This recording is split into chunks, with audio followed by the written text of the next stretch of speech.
नमस्कार दोस्तों, मैं चारुल श्रीवास्तव आप सभी का बहुत बहुत स्वागत करती हूँ अपने YouTube चैनल कोरोना वायरस #एक जंग। दोस्तों, इससे पहले मैं अपने विषय पर आऊँ, मैं कुछ बातें आपको कोरोना वायरस के लिए बताना चाहती हूँ। दोस्तों, यह जिंदगी की पहली रेस है जिसमें घर पर रुकने वाला ही जीतेगा। चलिए दोस्तों, अब मैं आपको कोरोना के बारे में एक दिलचस्प बात बताऊं। दोस्तों, कोरोना एक बहुत ही स्वाभिमानी और आत्मसम्मान से भरा हुआ वायरस है। वो तब तक आपके घर नहीं आएगा जब तक आप उसे खुद घर से बाहर निकलकर लेने नहीं जाएंगे। दोस्तों, आज का हमारा विषय है नोवेल कोरोना वायरस और डायबिटीज केयर डाइट। जैसा कि आप सभी जानते हैं, दुनिया भर में कोरोना वायरस की महामारी ने तांडव मचा रखा है। इससे लाखों लोग अपनी जान गंवा चुके हैं। रिसर्चर्स में भी इस बात का दावा किया गया है कि लो इम्यूनिटी, ब्लड प्रेशर और डायबिटीज के मरीज को कोरोना वायरस अपनी चपेट में जल्दी लेता है। दोस्तों, इसी बात को ध्यान में रखकर आज का मैंने अपना ये वीडियो बनाया हुआ है। दोस्तों, इससे पहले मैं अपने विषय पर आऊं, मैं कुछ पंक्तियां गुनगुना कर आप सभी का हौसला बढ़ाना चाहती हूं और आपको यह विश्वास दिलाना चाहती हूं कि हिम्मत रखिए दोस्तों, यह कठिन समय बहुत जल्दी ही गुजर जाएगा और सब कुछ पहले जैसा ही सामान्य हो जाएगा।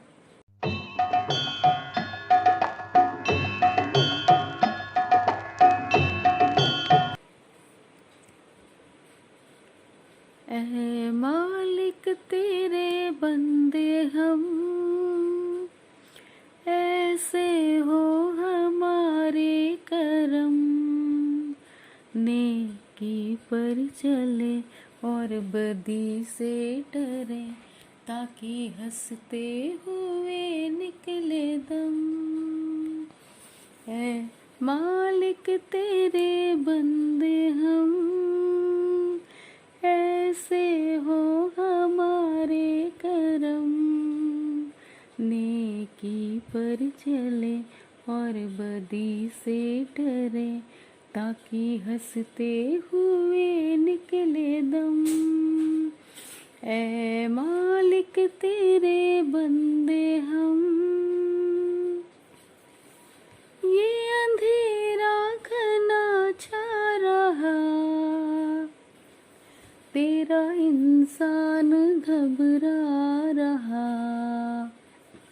ये अंधेरा घना छा रहा, तेरा इंसान घबरा रहा। हो रहा बेखबर, कुछ न आता नजर, सुख का सूरज छिपा जा रहा है। तेरी रोशनी में जो दम,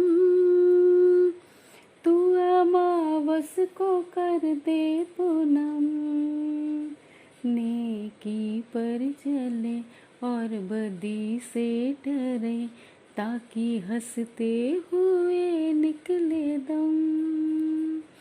ऐ मालिक तेरे बंदे हम, ऐसे हो हमारे करम, नेकी पर चले और बदी से डरे, ताकि हंसते हुए निकले दम। ऐ मालिक तेरे बंदे हम। अब हम अपने विषय पर आते हैं और आपको मैं ये बताती हूँ कि यदि आप डायबिटीज़, ब्लड प्रेशर, लो इम्यूनिटी या और किसी अन्य गंभीर बीमारी से पीड़ित हैं तो आपको अधिक सतर्क रहने की ज़रूरत है। डायबिटीज़ के पेशेंट्स को अपनी शुगर लेवल का बहुत बहुत ख्याल रखना चाहिए। दोस्तों, जैसा कि आप सभी लोग जानते हैं कि डायबिटीज़ एक मेटाबॉलिक डिसीज़ है जिसमें टिश्यूज़ के द्वारा कार्बोहाइड्रेट यानी ग्लूकोज को पूरी तरह से यूटिलाइज करने की क्षमता कम हो जाती है या बिल्कुल भी खत्म हो जाती है, जिसके परिणाम से फैट और प्रोटीन मेटाबॉलिज्म डिस्टर्ब हो जाता है और वाटर तथा इलेक्ट्रोलाइट बैलेंस पर भी इसका दुष्प्रभाव पड़ता है। हमारे शरीर में पैंक्रियास के आइसलेट्स ऑफ लैंगरहैंस में जो बीटा सेल्स होती हैं, उनसे इंसुलिन हार्मोन सिक्रीट होता है। उसके द्वारा डायबिटीज़ कंट्रोल होती है।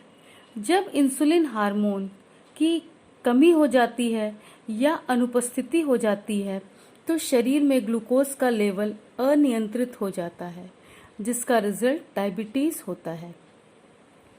लंबे समय के मॉडरेट और सीवियर केसेस में यह वैस्कुलर सिस्टम के परमानेंट और इरिवर्सिबल फंक्शनल और स्ट्रक्चरल चेंजेस से एसोसिएटेड होता है और हमारे शरीर के अंग जैसे हार्ट, ब्रेन, किडनीज, आईज और यहाँ तक कि नर्वस सिस्टम को भी प्रभावित करता है। डायबिटीज़ को इंडिया में सरल भाषा में मधुमेह के नाम से जाना जाता है। इसमें ब्लड और यूरिन में शुगर की मात्रा बहुत बढ़ जाती है। दोस्तों, आइए अब हम डायबिटीज़ के क्लासिफिकेशन की तरफ बढ़ते हैं और जानते हैं कि डायबिटीज़ कितने प्रकार की होती है। वर्ल्ड वाइड में किए गए रिसर्चेस और सर्वेस के आधार पर डायबिटीज़ के बहुत से फॉर्म्स होते हैं, जो कि इस प्रकार से हैं। टाइप 1 डायबिटीज़, इसे इंसुलिन डिपेंडेंट डायबिटीज़ मेलाइटस या IDDM के नाम से जाना जाता है। टाइप 2 डायबिटीज़, जिसे non insulin dependent diabetes mellitus या NIDDM के नाम से भी जाना जाता है। Type 3 diabetes, mail nutrition related diabetes mellitus या MRDM के नाम से भी इसको हम जानते हैं। इम्पेयर्ड ग्लूकोज टॉलरेंस IGT, इस प्रकार की डायबिटीज़ को इम्पेयर्ड ग्लूकोज टॉलरेंस भी कहते हैं। Gestational diabetes. आइए दोस्तों, अब हम टाइप 1 या इंसुलिन डिपेंडेंट डायबिटीज़ मेलाइटस या IDDM डायबिटीज़ को जानने की कोशिश करते हैं। अधिकतर बच्चे या किशोर इस प्रकार की डायबिटीज़ से सफ़र करते हैं। यह वयस्कों या बुजुर्गों में भी पाई जाती है। इस प्रकार की डायबिटीज़ में पैंक्रियास की बीटा सेल्स के द्वारा इंसुलिन बहुत कम या नहीं बनता है। यंग इंडिविजुअल्स को डेली इंसुलिन के इंजेक्शन्स लेने पड़ते हैं। अगर डेली इंजेक्शन्स न लिए जाएं तो इनमें लाइफ थ्रेटनिंग मेटाबॉलिक कॉम्प्लिकेशंस हो जाते हैं। इस टाइप की डायबिटीज़ में लोग अधिकतर ओवरवेट होते हैं और इनकी डाइट में कार्बोहाइड्रेट कंटेंट को एडजस्ट करने की ज़रूरत होती है। टाइप 2 डायबिटीज़ या non insulin dependent diabetes mellitus या NIDDM, यह डायबिटीज़ ओवरवेट और ओबीज एडल्ट्स जनरली में पाई जाती है। इस प्रकार की डायबिटीज़ में प्रॉब्लम इंसुलिन रेजिस्टेंस की वजह से होती है, जिसका मेन कॉज ओबेसिटी होता है। इस प्रकार के डायबिटिक्स के लिए वेट रिडक्शन, डाइट कंट्रोल और एक्सरसाइज हेल्पफुल होती है। साथ ही एंटी डायबिटिक ड्रग्स भी यूज़फुल होती है। टाइप 3 या mail nutrition related diabetes mellitus या MRDM, यह मुख्यतः यंग मेनली जिनकी उम्र 15 से 30 साल की होती है उनमें पाई जाती है। इस प्रकार की डायबिटीज़ से पीड़ित व्यक्ति पतले, दुबले और मेल नरिश्ड दिखाई पड़ते हैं। इस प्रकार के डायबिटीज़ के कारण यह होता है इसमें पैंक्रियास में नेक्रोटिक लीजन्स अर्थात सड़न देखी जाती है, जिससे पैंक्रियास की बीटा सेल्स पर्याप्त मात्रा में इंसुलिन नहीं बना पाती है और इंडिविजुअल्स को इंसुलिन की ज़रूरत पड़ती है।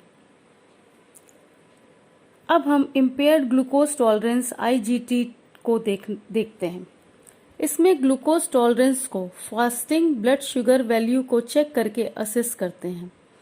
इसको चेक करने के लिए 75 ग्राम ग्लूकोज लोड को ओरली दिया जाता है और शुगर वैल्यू को 1.5 से 2 घंटे के बाद फिर से चेक करते हैं। जो वैल्यू आती है उसको नॉर्मल वैल्यू से कंपेयर करते हैं और यदि वैल्यू नॉर्मल से ज़्यादा आती है तो हम इस कंडीशन को इम्पेयर्ड ग्लूकोज टॉलरेंस कहते हैं। इस प्रकार की डायबिटीज़ में व्यक्ति में डायबिटीज़ वाले सिम्टम्स नहीं पाए जाते हैं, लेकिन उनमें लेटर स्टेज में डायबिटीज़ पाई जा सकती है अगर वो अपनी डाइट को कंट्रोल नहीं करते। रेगुलर एक्सरसाइजेस उनके ब्लड शुगर लेवल को मेंटेन करने में मदद करती है। जेस्टेशनल डायबिटीज़, यह इस प्रकार की डायबिटीज़ प्रेग्नेंट वुमेन में पाई जाती है, लेकिन यह केवल 1% प्रेग्नेंट वुमेन में ही पाई जाती है। आइए दोस्तों, अब मैं आपको डायबिटीज़ के क्या क्या कारण होते हैं उनके बारे में बताती हूँ। डायबिटीज़ का कारण जेनेटिक हो सकता है। अगर फैमिली में डायबिटीज़ की टेंडेंसी हो तो अगली पीढ़ी में डायबिटीज़ होने की संभावना हो सकती है। एज बढ़ने पर डायबिटीज़ का खतरा बढ़ जाता है। सेक्स, मेल्स को डायबिटीज़ होने का खतरा तो होता है, लेकिन फीमेल्स अधिक संख्या में प्रभावित होती हैं।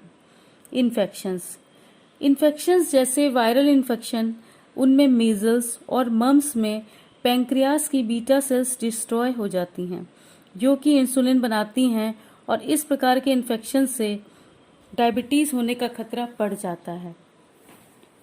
डाइटरी फैक्टर्स, अगर आप अपनी डाइट में फाइबर इंटेक कम लेते हैं, एक्सेस फूड वो लेते हैं, स्पेशली रिफाइंड फूड्स, डायबिटीज़ के रिस्क फैक्टर्स होते हैं। ओवर तथा अंडर न्यूट्रिशन में भी इम्पॉर्टेंट एटियोलॉजिकल फैक्टर्स आते हैं जो कि डायबिटीज़ के कारण होते हैं। स्ट्रेस, बहुत ज़्यादा तनाव भी डायबिटीज़ होने की संभावना को बढ़ा देता है। दोस्तों, अब मैं आपको वो फैक्टर्स बताती हूँ जो कि नॉर्मल ब्लड शुगर लेवल को प्रभावित करते हैं। जैसा कि हम सभी जानते हैं कि हमारी बॉडी में normal blood sugar level 70 to 110 milligram पर 100 ml होता है। कुछ फैक्टर्स ऐसे होते हैं जो कि ब्लड शुगर लेवल को बढ़ा देते हैं और कुछ फैक्टर्स ऐसे होते हैं जो कि ब्लड शुगर लेवल को घटा देते हैं। अब मैं आपको बताती हूँ कि कौन कौन से फैक्टर्स होते हैं जो हमारे ब्लड शुगर लेवल को या तो बढ़ाते हैं या घटाते हैं। कुछ हार्मोन्स जैसे एंटीरियर पिट्यूटरी से सेक्रीट होने वाले हार्मोन्स, थायराइड हार्मोन्स और एड्रीनल हार्मोन्स डायबिटीज़ में ब्लड शुगर लेवल को बढ़ा देते हैं। लिवर ग्लाइकोजन ब्रेकडाउन, इंटेस्टाइन में शुगर एब्जॉर्प्शन और प्रोटीन ब्रेकडाउन से ब्लड शुगर लेवल बढ़ जाता है। कुछ फैक्टर्स ऐसे होते हैं कि वो ब्लड शुगर लेवल को घटा देते हैं, जैसे एक्सरसाइज करने से, अधिक मात्रा में एक्सरसाइज यदि आप करते हैं तो ब्लड शुगर लेवल घटता है। लीवर में ग्लाइकोजन के स्टोरेज से ब्लड में ग्लूकोज की मात्रा घट जाती है। फैट फॉर्मेशन और किडनी थ्रेशोल्ड से ब्लड शुगर की मात्रा घट जाती है। दोस्तों, आइए अब ये जानते हैं कि कौन कौन से फैक्टर्स होते हैं जो इंसुलिन के एब्जॉर्प्शन की दर को प्रभावित करते हैं। हाइपोग्लाइसीमिया, स्मोकिंग, एक्सरसाइज, आपके आसपास का टेम्परेचर, फैट हाइपरट्रॉफी की प्रेजेंस, इंसुलिन की डोज, उसका कंसंट्रेशन और इंसुलिन का वॉल्यूम। इंसुलिन की फिजिकल स्टेट क्या है, वो सॉल्युबल है या पर्टिकुलेट है, रूट ऑफ इंसुलिन इंजेक्शन क्या है। ये सारी चीज़ें इंसुलिन के एब्जॉर्प्शन की दर को प्रभावित करती हैं। आइए अब जानते हैं कि डायबिटीज़ के सिम्टम्स क्या क्या हैं। दोस्तों, अब मैं आपको डायबिटीज़ के सिम्टम के बारे में बताती हूँ। पॉलीयूरिया, बार बार यूरिनरी आउटपुट को पॉलीयूरिया कहते हैं, स्पेशली रात में। पॉलीडिप्सिया, शरीर में पानी का लॉस होने के कारण अत्यधिक प्यास लगना, इसे पॉलीडिप्सिया कहते हैं और यह डायबिटीज़ का बहुत आम सिम्टम है। पॉलीफेजिया, भूख ज़्यादा लगना। यूरिन में शुगर ज़्यादा निकलने की वजह से मीठे फूड आइटम्स को खाने की इच्छा बहुत बढ़ जाती है। वेट, अधिक खाने के बाद भी वेट का न बढ़ना डायबिटीज़ में अक्सर देखा जाता है। थकान और एनर्जी की कमी, यदि डायबिटीज़ का इलाज न किया जाए तो व्यक्ति में जल्दी जल्दी थकान, सुस्ती और लेटर स्टेज में कोमा तक की स्थिति आ जाती है। ब्लरिंग ऑफ विज़न, धुंधला दिखाई देना। इसमें क्या होता है, आँख के लेंस पर अधिक शुगर जमा हो जाती है। यह अधिक शुगर जमा होने की वजह से व्यक्ति को धुंधला दिखाई देने लगता है। पैरास्थीसिया, हाथ और पैरों में झंझनाहट महसूस होना। प्यूराइटिस वल्वा, जननांगों में यूरिन से जो शुगर निकलती है वो लोकल जननांगों के एरिया में जमा हो जाती है, जिसकी वजह से वहाँ पे इरिटेशन होने लगती है। दोस्तों, ये तो डायबिटीज़ के सिम्टम थे। आइए अब मैं आपको डायबिटीज़ में डाइटरी मैनेजमेंट कैसे करते हैं यह बताती हूँ। डायबिटीज़ का डाइटरी मैनेजमेंट करते समय कुछ प्रिंसिपल्स को ध्यान में रखना बहुत ज़रूरी होता है, जैसे कि जो व्यक्ति डायबिटीज़ से पीड़ित है उसका ऑप्टिमम न्यूट्रिशनल स्टेटस मेंटेन रहे, जिससे उसकी अच्छी हेल्थ बनी रहे। डाइट ऐसी होनी चाहिए जो कि नॉर्मल ब्लड शुगर लेवल को मेंटेन रखे। डायबिटिक्स का आइडियल बॉडी वेट मेंटेन रहना चाहिए। डाइट डायबिटिक्स की ऐसी हो जो कि शॉर्ट टर्म या लॉन्ग टर्म कॉम्प्लिकेशन की सीवियरिटी को रोक सके या कम कर सके। डायबिटिक्स में डाइट उनके ऑप्टिमम न्यूट्रिशनल स्टेटस को बनाए रखे। डाइट जो है, जो हम डायबिटिक्स को दे रहे हैं, वो पेशेंट को हेल्प करे उनकी सेल्फ केयर और डायबिटीज़ को मॉनिटर करने में। दोस्तों, अब मैं आपको डायबिटीज़ के रोगियों के लिए डाइट से रिलेटेड कुछ हैंडी टिप्स देना चाहती हूँ। होल ग्रेन सीरियल्स अर्थात छिलके वाले अनाज जैसे गेहूँ, ज्वार, बाजरा, रागी और छिलके युक्त आटा, अंकुरित अनाज, चोकर युक्त आटे की रोटी, दलिया आदि का उपयोग करना चाहिए। ऐसे अनाज जिसमें फाइबर की मात्रा बहुत कम हो, जैसे कि चावल, सूजी, मैदा, अरारोट, सिवई, pastas, bread white, bakery products और बिस्कुट्स को अवॉइड करना चाहिए। बेकरी प्रोडक्ट्स जैसे कुकीज़, बिस्किट्स, खाटीज़, कचौरी, मठरी, खस्ता में अत्यधिक मात्रा में हाइड्रोजनेटेड ऑयल होता है जो कि नुकसान करता है, अतः डायबिटिक्स को इन्हें अवॉइड करना चाहिए। ऐसे फूड्स को प्रेफर करना चाहिए जो कि रोस्टिंग, सॉटिंग, ग्रिलिंग, बेकिंग या माइक्रोवेव मेथड से बने हुए हों। फूड्स जो कि नॉन स्टिक कुकवेयर्स में बने हों उन्हें प्रेफर करना चाहिए, क्योंकि इस विधि से बने खाने में फैट की मात्रा बहुत कम होती है और यह हाइपर कोलेस्ट्रीमिक डायबिटिक्स और ओबीज लोगों के लिए फ़ायदेमंद होती है। रोस्टेड चना, सोयाबीन, चने की दाल, सोया और लाई जिसमें कि ओट्स मिले हों, उन्हें रेडी टू ईट स्नैक्स के रूप में यूज़ करना चाहिए। छिलके वाले दालें जैसे उड़द, मूंग, साबुत छिलके वाले चने की दाल, राजमा, मटर, अंकुरित दालें और छिलके वाली दाल के आटे जैसे छिलके वाले चने की दाल का आटा, सोया फ्लोर और साबुत मूंग का आटा इस्तेमाल करना चाहिए। छिलके उतारे हुए अनाज के आटे को अवॉइड करना चाहिए। ट्यूबर्स और स्टार्ची वेजिटेबल्स जैसे आलू, बंडा, शकरकंद इत्यादि को अवॉइड करना चाहिए।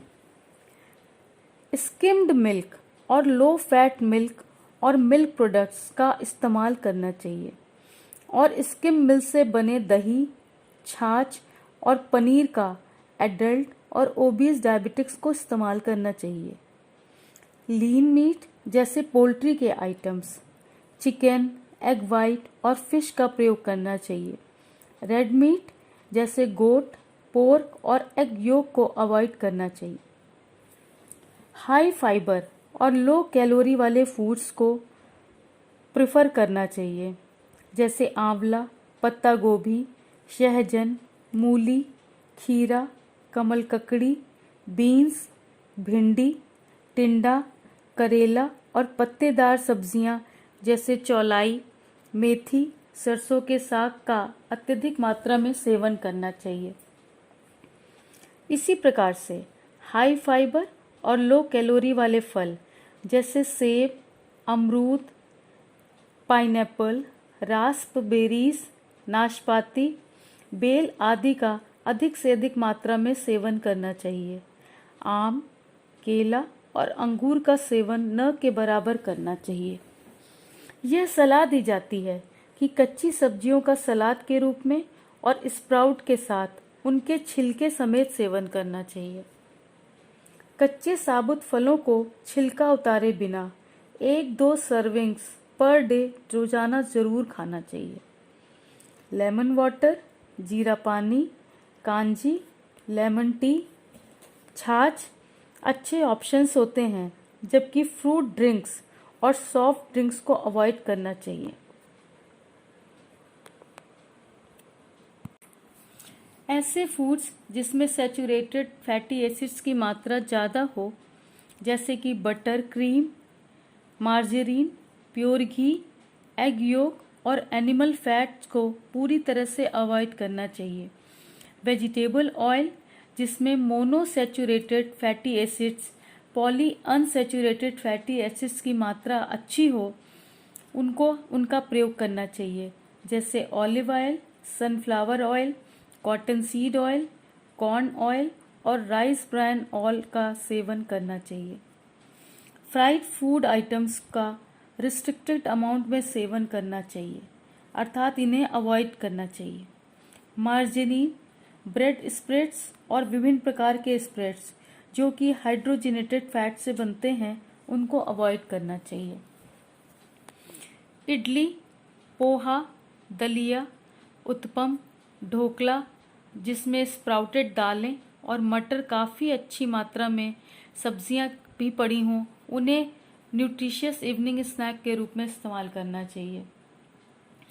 यदि पेशेंट डायबिटीज़ के साथ साथ हाइपरटेंसिव भी है तो कुकिंग सॉल्ट, टेबल सॉल्ट, अचार, प्रिजर्व, कैन फूड और सॉल्टेड स्नैक्स तथा बेक्ड आइटम को अवॉइड करना चाहिए। डायबिटीज़ के फाइबर इंटेक्स को बढ़ाने के लिए डायबिटीज़ में अत्यधिक मात्रा में फाइबर का इस्तेमाल करना चाहिए और इनके फाइबर इंटेक को बढ़ाने के लिए कॉमर्शियली अवेलेबल फाइबर सोर्सेज वाले आइटम्स जैसे ग्वारगम, ज़ैंथम गम, नीम बार्क या उसकी पत्तियों का पाउडर, अनाज के चोकर या छिलके और सब्जियों और फलों का छिलके सहित सेवन करना चाहिए। दोस्तों, मैंने अपने आज के इस वीडियो में आपको डायबिटीज़ क्या है, डायबिटीज़ के कारण क्या क्या हैं, उनके प्रकार क्या हैं, उनके लक्षण और उनके डाइटरी मैनेजमेंट के हैंडी टिप्स बताए। अपने अगले आने वाले वीडियो में डायबिटीज़ के लिए डाइट प्लान कैसे किया जाए यह आपको बताऊंगी और सैंपल डाइट चार्ट भी आप लोगों को प्रोवाइड कराऊंगी। तब तक के लिए अपना और अपनों का खूब ख्याल रखिए। मास्क का प्रयोग करिए, हाथ को साबुन से लगातार धोते रहिए, सैनिटाइज़र का प्रयोग करिए और जब तक बहुत ज़रूरी ना हो घर से बाहर ना निकलिए। सोशल डिस्टेंसिंग का पालन करिए, हेल्दी डाइट लीजिए और खूब खुश और मस्त रहिए। मेरे वीडियो को अगर आपको पसंद आया हो तो लाइक, शेयर और सब्सक्राइब करिए और बेल आइकॉन को दबा दीजिए, जिससे मेरे आने वाले अगले वीडियो की जानकारी आपको मिलती रहे। मेरे चैनल को सब्सक्राइब कर लीजिए। धन्यवाद।